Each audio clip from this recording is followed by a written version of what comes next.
আর এই চিকেন প্রিপারেশনটা সবাই পছন্দ করে, তাই সবার অনুরোধে আজকে আমি এই চিকেনটা বানাচ্ছি আর ভিডিও করছি। হ্যাঁ, এবার এই চিকেনটা রান্না করতে যা যা লাগবে সেটা আমি দেখাচ্ছি। বানানোর জন্য আমি 600 গ্রাম চিকেন নিয়েছি, 6টা পেঁয়াজ কেটেছি, তেজপাতা, 4টে আলু, পেস্ট, রসুন পেস্ট, আদা পেস্ট, কাঁচা লঙ্কা, লঙ্কার গুঁড়ো, জিরের গুঁড়ো, হলুদের গুঁড়ো, লবণ, গরম মশলা, এইগুলো তৈরি করার জন্য নিয়েছি। কড়াইতে দিয়ে তেলটা গরম করেছি, তারপরে পেঁয়াজ দিলাম,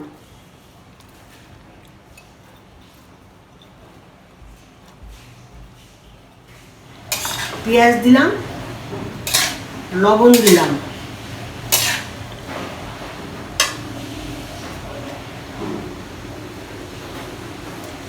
আদা পেস্টিং দিলাম, রসুন পেস্টিং দিলাম।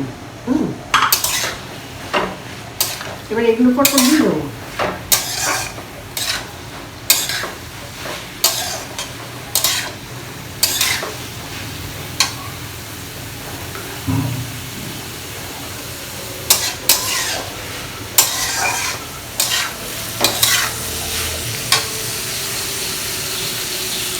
আদা পেস্টি করে এবার হলুদের গুঁড়ো দিলাম,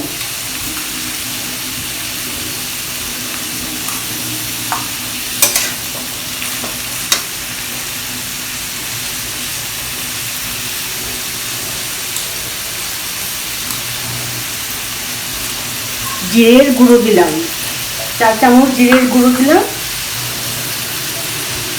লঙ্কার গুঁড়ো দিলাম, 2 চামচ লঙ্কার গুঁড়ো, তেজপাতা,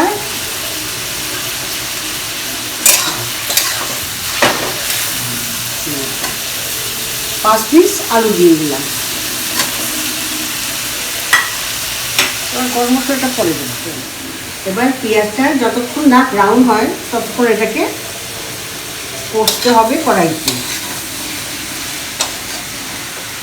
আচ্ছা, মশলাটা সাতলানো হয়েছে, চিকেনের পেঁয়াজটা একটু লাল হয়েছে, এইবার আমি চিকেন দিয়ে দিলাম।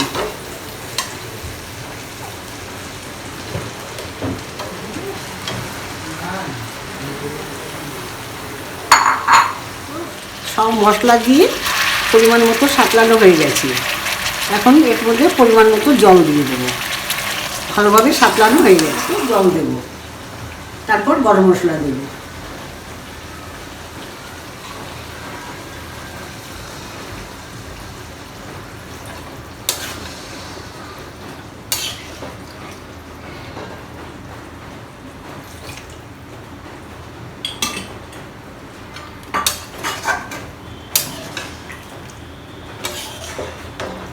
চারটে এলাচ, একটা দারুচিনি কুটে এই মাংসের মধ্যে দিয়ে দিলাম। আচ্ছা, চিকেন এখন সার্ভ করার জন্য রেডি। আশা করি এই ভিডিওটা আপনাদের ভালো লাগবে।